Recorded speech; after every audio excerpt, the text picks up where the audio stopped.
9 people? That's a lot. It feels like a whole baseball team. When I was young, I always dreamed of having a cute house with a white dog, just like in storybooks. But real life isn't always so nice. I finally got my own house, but when I came back from work, it was full of people, like a dormitory. I'm not happy about it. My name's Mary, and I'm 32 years old. I work in an office. I've been really focused on my job, but lately all my friends have been getting married one after another. Buying wedding gifts has been expensive. I started feeling like I needed to find someone too, so I started going on dates. Mary, when are you going to give me grandkids? Every time I went home, my dad David would ask this, and it made me really uncomfortable. So, I started visiting less. My mom died when I was young, so I grew up with my dad, my brother, and my grandparents. My brother got married early and lives near our old home. He has 2 daughters, my cute nieces. I already have nieces at my brother's. Isn't that enough? But we always argued about it. Then my dad got in a car accident. When I reached the hospital, he was in bad shape. He passed away quietly while my brother's family and I were there. Dad, I wanted you to meet someone. I had a boyfriend introduced by a friend. He just proposed and we decided to marry. He liked to show off a bit, but he was kind. His name was Richard. Now that both my parents are gone and my brother has his own family, it does feel lonely, doesn't it? I said softly while petting my cat Lucy, just back from the funeral. Mary, you're not alone. You're part of my family now, Richard said, holding my hand gently. He was worried about me and came to check on how I was doing. Let's make a happy home together, I thought. Maybe I could find simple happiness. Little did I know what was coming. Welcome. It's a bit crowded though. I went to Richard's family home for a meeting. Patricia, his mom, was lively and straightforward. I felt a bit nervous walking in, thinking it would just be his parents, but there were lots of people, in-laws, step-grandparents, Richard's brother Charles, his wife Sarah, and their kids Thomas and John. Nice to meet you. That's a big group. The house, built by Richard's dad James, was a bit old and worn, but the family was so welcoming, it calmed my nerves. On the way home in the car, I mentioned how many people there were. Christmas or Thanksgiving must be quite something, I said to Richard, who chuckled in response. It really is crowded. I can't believe they live like this every day. I was genuinely surprised to hear this. Richard's family home was never big, and I thought it was just for gatherings. 8 people in that house, wow, Richard said. Originally, it was just his in-laws and step-grandparents. But then Charles, who couldn't keep a job, moved in with Sarah and their kids without asking. Charles will probably move out once he finds a job, Richard said, laughing. Back then, I thought Richard's family just had some challenges. After we got married, Richard and I, along with our cat Lucy, lived a peaceful life without kids yet. Richard helped around the house, and Lucy liked us. Charles and his family still lived in that crowded house. The walls were covered in children's drawings, and Patricia laughed, saying she stopped trying to clean them long ago. Sarah, Charles's wife, always looked tired. She was older than Charles and close to my age, so we became friends quickly. Hey Sarah, hurry up. Mary, don't just stand there. We're out of beer. Whenever I visited, it felt like Sarah and I were the only ones not sitting down. We were always busy, and I wondered if this was our fate. But the idea of Sarah doing this every day was scary.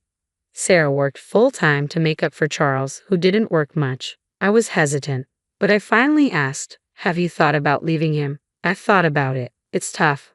But we have kids, and he used to be kind, Sarah replied. I couldn't see any good in Charles, but I guess they had their reasons. That's what I thought. Around this time, Richard suggested, how about we build our own house? I was surprised but happy. I've always dreamed of living in a cute house like in storybooks with a white dog in the yard. I had never told anyone, but when I told Richard, he said, that sounds great.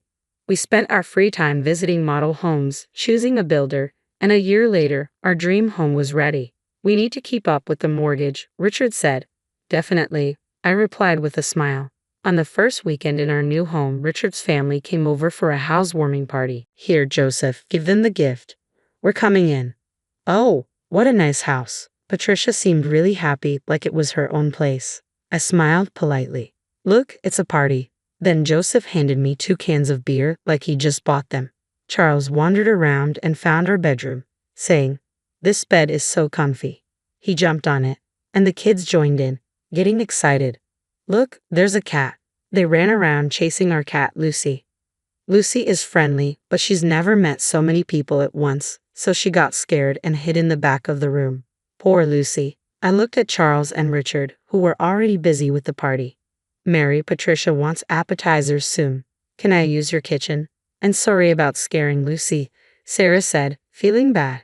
Why is someone as nice as her with a guy like that? I care for Sarah like a sister. I'll take care of it, Sarah. You relax, I said, but she still helped with cooking while managing the kids. The step-grandparents were quiet, almost like dolls, not saying much. But they said, "Nice home, right, James?"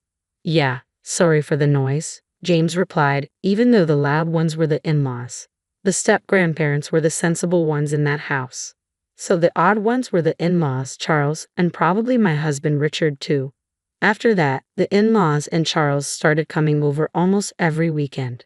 They partied loudly till dawn, and we got complaints from neighbors and even the police. Once Sarah, the step-grandparents, and the kids hadn't visited since the housewarming, but the in-laws put me to work without hesitation. I was really stressed out. Richard also started showing his true colors. Once, when I had a cold and asked him to pick up dinner, he came back with hamburgers. "I can't eat this right now," I said, feeling weak. Instead of getting mad, Richard said, "You need to eat to get better, Mary." What if I had the energy to eat that? I wouldn't have asked for help, I thought to myself. Once, when Richard was sick, I sarcastically asked if he wanted a hamburger. He got upset and said, "No, that's ridiculous." In short, this family was selfish and lacked empathy. They were in for a wake-up call. Enjoy your freedom while you can. You'll get what you deserve, I thought with a wicked smirk.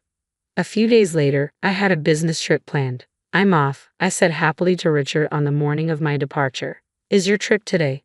"Sarah's also away on business," Richard said. "Really? I didn't know." "What a coincidence," I replied. "Mom said they'd be in trouble without someone to take care of the house." Richard laughed mockingly, making me think he was being mean. I was busy during my trip. Days went by quickly, and before I knew it, a lot of time had passed. A big typhoon hit, and I contacted Richard. "We're okay, but the family home had some serious leaks," he said. I understood, thinking about their old house. The day I came back home arrived. As I walked from the bus stop, I heard loud laughter in the neighborhood. "Is someone having a barbecue? It's so loud. The neighbors will complain." "Wait, what?" I was shocked. The noise was definitely coming from my house. As I cautiously opened the door, I found bags in the entrance and graffiti on the walls. I was stunned. "Hey, Mary, welcome back," a drunk Richard said. Frustrated, I went to the living room and found drunk in-laws and Charles while Sarah made food in the kitchen. The step-grandparents were quiet, and the kids were drawing on the walls. There was also a woman I didn't know. Overwhelmed, I tried to stay calm. "What's going on?" I asked Richard. "Didn't I tell you? The family home had leaks, so they're staying here for a while," Richard said. "Who was away?" "The in-laws, Charles and Richard decided, why don't we live here?" Richard proudly suggested. Even with this explanation, I was stunned into silence. "It's okay. We're family. We have extra rooms." "No problem," the in-laws added, smiling. "Don't worry, Mary. The walls got a bit dirty, but it's just kid stuff," Charles said casually. "And who is that woman?" I asked about the woman on the sofa, playing with her phone. "Oh, that's Karen, a friend of me and Sarah," Richard explained. "Yes, that's right," she said with a smile. This girl Karen was kicked out by her parents and Richard said she could stay. "Thanks in advance," Karen replied, leaving me utterly confused. In our not-so-big living room, there were 9 adults and 2 children. The room was messy, with scribbles on the walls far from the new house look. The family was loud like a dormitory. I couldn't help but lose my temper. "Seriously, 9 people is too many. Are you guys planning to start a baseball team or something?" Then I realized something. "Hey, where's Lucy?" I asked, but no one knew where our cat was. Dad opened the window to smoke, and Thomas said Lucy ran away. Charles looked at him angrily. "What were you thinking?" "I told you to be careful with the windows," I said, nearly in tears. Richard, looking annoyed, said, "It's just a cat. We can get another one. If you're unhappy, we can just get divorced," he said with disdain. "You said divorce?" I asked. "Yes, I did. I might not if you apologize," Richard said confidently. "Oh, really? Well, then, here, write this," I said, slamming down the divorce papers I had prepared. My section was already filled out. I got my bags from my room. Why haven't you written it yet? I'm busy, I said coolly to Richard. They were shocked. Angrily, Patricia said, Richard, divorce her already. We've built the house, so she's useless now. Realizing too late.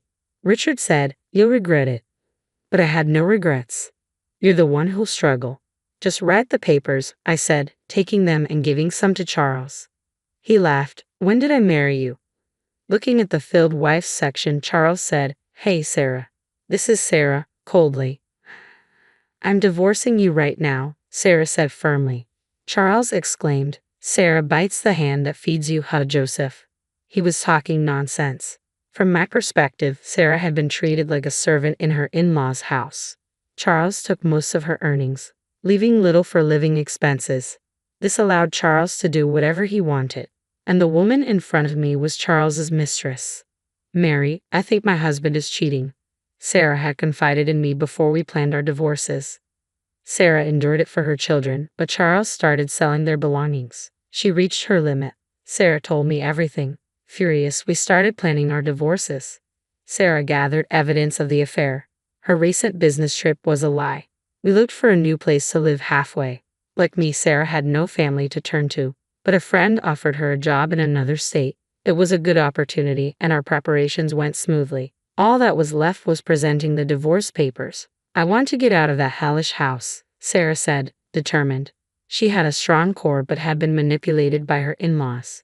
Thinking it would be suspicious to return together, Sarah went back first. She soon contacted me, informing me about the takeover at my house and Charles's mistress moving in. All our actions until then were a performance. Knowing what was happening, I told Sarah, we're not living there anymore. Let the kids draw on the walls all they want. That's what I told her. Charles, thinking he could openly live with his mistress, happily signed the divorce papers. Let's go, Sarah. James and everyone, it's time to leave. The step-grandparents stood up and followed Sarah and her children to the door. Living with people like you, I had given up on life. But Sarah opened my eyes, James said, glaring at the family, and left with his great-grandchildren. The in-laws had been taking money from the step-grandparents' pensions. They were truly awful. Well then, take care, we said as we left. You'll regret this, the family laughed, but we ignored them. Months later, Richard contacted me. Oh, I forgot to block him. I could guess the content of the call, so I answered, Mary, come back. Richard sounded desperate. I barely contained my laughter. Come back, we're strangers now, I replied calmly. Let me talk, Mary. What do you mean? Why aren't you paying the mortgage? Patricia's voice came through, probably snatching the phone from Richard. What are you talking about? I have no idea. I played dumb while Patricia sounded frustrated. Apparently, the mortgage for the house had fallen behind last month. When I pressed Richard, he claimed I hadn't been paying it. What an inconvenience. While I remained silent, Patricia kept talking like a machine gun. First of all, this house, you guys had a combined income of $755,000, right?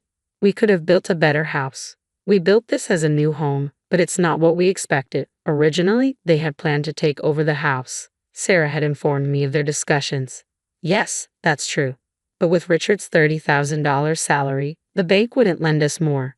If we had taken a joint mortgage, maybe we could have gotten a better house. Hearing this, Richard, you lied. I could hear Richard and Patricia arguing on the phone. I ignored them, ended the call, and finally blocked his number. Richard had a pretentious personality. He always wanted to impress others, especially outside his family.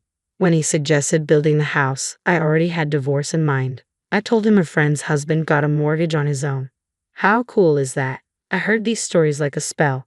Richard, wanting to show off, opted for a solo mortgage. I had to hold back my laughter. He probably didn't tell his family because he was afraid of them knowing the truth. But I didn't care. The house was built to Richard's taste. I had no attachment to it anymore. Richard hadn't cheated, but there were no alimony penalties in our divorce.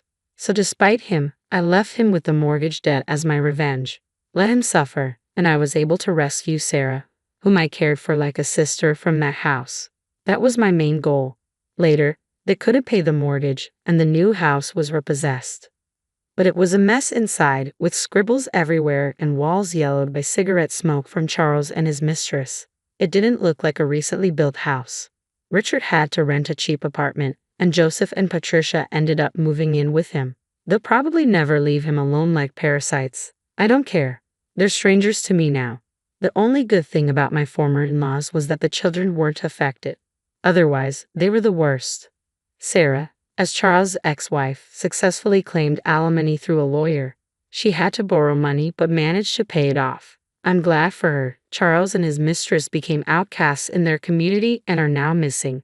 They haven't repaid their debts, confirming how awful they are. Sarah is happily working at her friend's place. Her kids are doing well too. I hope they find happiness this time. James and Barbara seem brighter now, like a weight has been lifted. They sold the old family home and are enjoying their retirement in a distant place with their savings. That's great news. As for me, I've requested a transfer to a local office. I was reunited with Lucy, my cat, thanks to social media. Someone in the neighborhood had found and taken care of her. It's good she's friendly now. I live alone in my late father's house with my brother's approval. I'm saving to build my dream house, and someday I hope to introduce someone special at my father's grave. Today, I'm working hard towards that goal.